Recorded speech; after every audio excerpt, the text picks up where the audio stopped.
What's up, t-shirt fam? Manuel Cruz back here again with another t-shirt video for you guys. Today we're gonna learn how to do a double colored t-shirt on our Cameo silhouette machine using our Cameo silhouette program.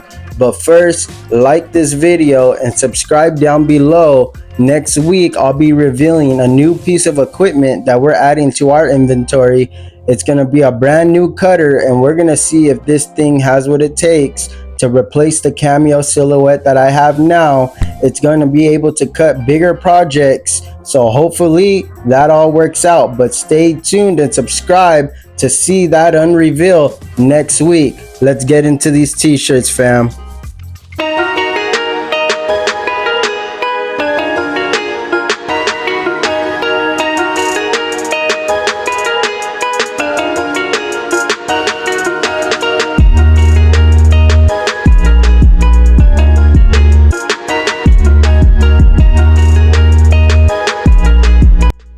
Alright guys, we're gonna go ahead and get our silhouette program opened up and get our mock-up ready to go. Start pulling things out of it to get it ready to cut on our program here. If you guys want to learn how to do mock-ups, comment below and I will make a new video showing you guys how to put together mock-ups and where I get the images of the shirts and how I remove the backgrounds from the shirts and create the mock-ups. Comment below if you guys do want to learn that. So you're gonna go ahead and remove your logo from the mock-up that you created if you had created one. If not, you're just gonna go ahead and start working on your lettering. If you guys don't have fonts, you guys could always go to dafont.com. that's DAFONT.com to look for fonts. I use that website. Sometimes I use a couple other websites. Go ahead and comment below if you guys want me to insert more websites that you guys could find fonts on. But once you guys do find the font that you want to use, you're going to input it into your program. You're going to install it into your computer. And once it's in your computer, it should show up right here in this font window. Once you find your font, you'll be able to mess with the colors. You'll be able to change the color of the font. You'll be able to put outlines on the color. Basically, you can do anything. Once the font is installed, you can do anything with that. You can duplicate it, you can make a background, you can make an offset with it. But we're gonna go ahead right now and just show you how I did the font itself. So I did download it and I put it into the program already, and I'm looking for it now. Sometimes it's easier just to type it in, but once you got it, you're gonna go up to your color window up here, and you can go ahead and mess around with all the colors, change the colors if you need to change the colors on it. I thought that was the font, it wasn't. This is the font here. So what you're gonna do is remove anything you have in your cutting area if you have anything in there, and you're gonna go and grab the font that you're gonna use. Once you have it, I like to turn it red. I like to delete any color that it has and turn it red so I know exactly what I'm cutting onto the cutting area. You're going to go ahead and go over to your duplicate area or mirror area here on your silhouette program. You always want to make sure that you mirror it, that it's facing the opposite way, because when you cut it, it's going to cut it the opposite way, but when you weed it, it's going to come out the right way. It's going to come out reading right to left instead of left to right. So it's very important that you guys mirror the image so that it is ready to be cut, and when you weed it, that it will come out the right way and in the proper way. Once you do this, you're going to go over to send, and you're going to figure out what cut settings you have. I like to make sure it's red like I said, but go over, and I like to use heat transfer smooth settings. You're gonna have to figure out what cut settings you need for your cutter, because your blade is gonna be different. Not all blades are the same. Some blades are used, some blades are new.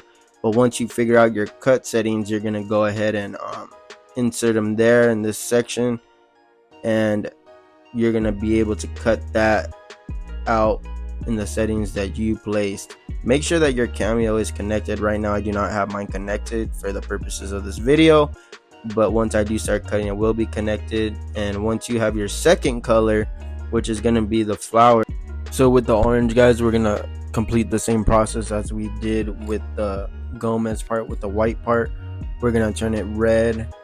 I like to turn it red. You guys can turn it any other color, it doesn't really matter, but you're gonna turn it the color that you want it and be able to place it onto the cutting area. If you hold shift and control, I know I'm having a hard time with it. If you hold shift and control, it will lock it to either horizontal or vertical direction so that it's straight.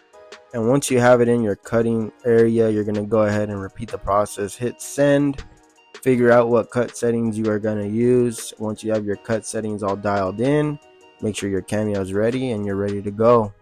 All right, fam, now that we got our paper cutting, we can get into our weeding process. This process that we're going to get into, you want to take your time. It could be a fast process. I have it speeded up, but you want to make sure that you get every little thing out of all your O's, out of all your E's, your Z's, because you do not want to press that stuff on the shirt. Then you're going to later have to take it off with an iron. Comment below if you guys want me to show you guys how to take the vinyl off if you accidentally press it. I will do another video showing you how to take the vinyl off. If you do run into a problem like that, it's very simple to solve, so don't be alarmed. It's easy to take off with an iron. But like I said, comment below if you guys want me to create a video showing you guys how to do that process. So we're just going to continue here and make sure that we're getting everything out of the flour. You guys want to take your time with this. Like I said, make sure you're getting every little piece out, because once you press it onto the shirt, if you do miss something, it will be onto the shirt. All right, fam, once we have everything weeded out, you're going to want to take both of your colors. I like to fold it in the middle and make a crease. That way you know where the center point is of both of them and make sure they line up correctly. If you're following along, you should have something that looks a little bit like this. So we're all done weeding, guys. Let's be sure to clean up. A clean space is a good space. Let's go ahead and get our presses ready. I like to press at 306. It's always a good temperature to press heat transfer vinyl, but check your vinyl in case your settings are different on your heat presses. Once we get our heat press all hot, let's go ahead and prep our t-shirt, lay it down on a table, and let's get both of our colors ready to go. I like to use heat transfer tape. It's a heat tape, but first let's make sure that we have everything lined up. Go ahead and crease your image in the middle so that you know exactly where the center point is. You can line it up with the tag. I like to line it up with the tag of the t-shirt. Go ahead and do that to both of them so that you have both of them in a center position. And you can line them up with that crease onto the t-shirt once you are done creasing. As I'm doing here, you could see that I'm lining up both of the creases, making my center point visible to the eye. Here's the heat tape that I use. I use this tape to keep everything centered and aligned, so when I pick up the t-shirt, I can put it on the press. You can find this heat tape at your local craft stores, any Michaels, Joann's, Hobby Lobby. They should carry it. But once you get your images all lined up, we're going to go ahead and prep everything and get it ready to go on the press. Let's press it down for the vinyl settings on the box, or you could check your vinyl settings with the provider you got your vinyl from. And we'll go ahead and peel the vinyl up after it's done. You may have a cold peel or a hot peel. Check your vinyl to know that. If it is a cold peel, you want to let it settle for about 15 seconds before you peel it, or your image may arise and you don't want that. As I did here, guys, it was a cold press, so I do need to let it sit. Like I said, we're all learning together, and this is going to be the product after it has settled down and sat for a minute. You're going to be able to peel it right off without any problems. Go ahead and check it though and make sure that it is stuck. If you do feel tension on it, it is ready to go. And get your sheet off of the main vinyl. And this is going to be the product that you see after you're all done with it. We're going to go ahead and repeat the process, guys, to do the front part of the t-shirts. As you can see, I have a smaller version of the bigger logo on the back. Once we're done with that, be sure to get some clear paper, some clear packaging for your customers. If you're selling product or if you're doing it for your own product, make sure that you guys have nice, neat packaging that you could sell your product in. As you can see, it does go a long way on the finished product, and you want your customers to feel like they're getting quality, which they are. Everything that we press here is quality, and everything that you press after watching this video should be quality. We're teaching you how to package, how to press, how to do the full process in this video, and we hope that your guys' orders turned out just like this. Tune in for the next video. Like I said, I will be unrevealing a new piece of equipment. Stay tuned and check that out so I could show you guys what the next thing you could buy is. Thank you guys for watching. Tune in to our next video and subscribe to this video. God bless you guys.